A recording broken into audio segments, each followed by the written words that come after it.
继续来到云林，这个云林县是农业大县，使用农油罐的状况真烧脑。其中仑背乡的千卡国牧场甲西里农会2礼拜来竟然增加100万的营收，尤其是这间千卡国牧场，各位疫情的受灾户这个跳，将做全国前20名消费最优的单位。 也毋过有业者真怨气哦，讲这个农油罐都要过1个月才会当换现金，实在真无方便。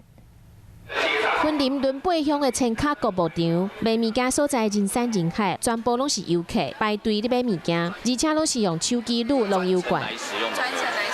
业者讲，疫情进前，假日的游客差不多5000人左右。疫情发生了后，减一半。最近疫情无遐尼严重啊，佮加上中央发放250块农油罐，互因对疫情的受灾户变成是全国消费前20名的单位，干那一天的营收就增加5成。现在比那个假日平时的假日还要好，大概又多出了4至5成的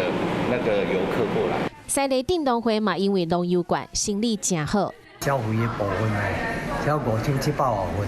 啊来伊这个销售经理呢，只要咧144万外呢。人潮倒转啊，但是有业者讲，民众用农油罐消费甲真欢喜，但是业者要等1个月了，才会当去银行兑换现金，无方便。 在武汉肺炎期间